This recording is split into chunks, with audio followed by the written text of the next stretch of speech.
Mesdames et messieurs les élus, monsieur le recteur, monsieur le directeur de l'UTC, cher Alain, mesdames et messieurs membres du personnel, moins nombreux que tout à l'heure, cet après-midi, mais encore présents ce soir, et pour beaucoup, chers amis, anciens collègues, enseignants-chercheurs et IATOS, mesdames et messieurs, je tiens tout d'abord à vous faire part de ma très grande émotion d'être présent à vos côtés à l'occasion de ce 40e anniversaire. Indéniablement, la légitime reconnaissance dont jouit notre établissement contribue à la renommée et à l'attractivité du département de l'Oise. Pour la collectivité départementale que je représente au CA de l'UTC et que j'ai l'honneur de représenter ce soir, c'est là une profonde source de satisfaction. Vous avez vu cet après-midi dans le film anniversaire le vœu que vous souhaitait le sénateur président Yves Rome. En effet, le Conseil général de l'Oise s'attache depuis 2004 à optimiser et à valoriser l'ensemble des atouts de nos territoires dans une perspective associant identité et modernité.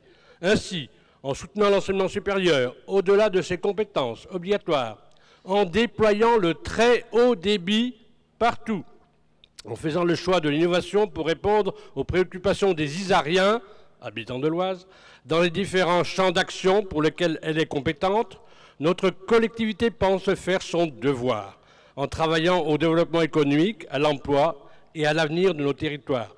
Au-delà de la fête de la science et du prix Roberval, la collaboration entre nos deux institutions va certainement connaître un nouveau souffle, un second souffle. Nous sommes prêts, en effet, comme l'a confirmé Yves Rome tout à l'heure sur le grand écran, à participer à l'écosystème local de l'innovation dans de nombreux domaines qui relèvent de nos compétences traditionnelles ou nouvelles. Le défi de l'autonomie des personnes, les conditions technologiques et humaines de la numérisation. Notons au passage que des dispositifs comme le dispositif Ressort sont d'ores et déjà en marche.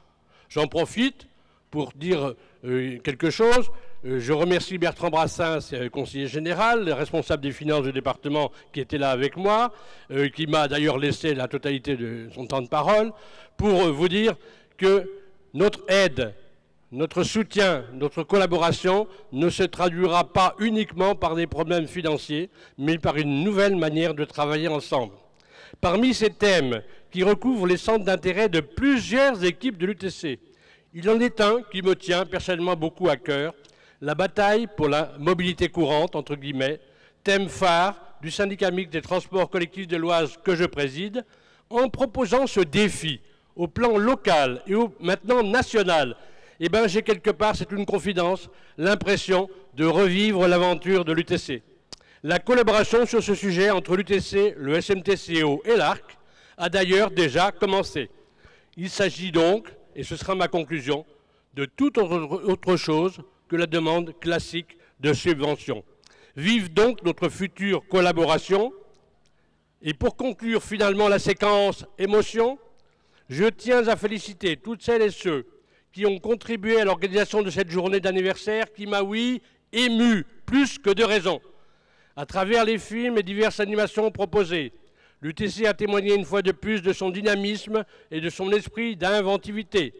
Deux notions qui font particulièrement écho aux valeurs que nous voulons promouvoir pour notre département. Mais je vous remercie.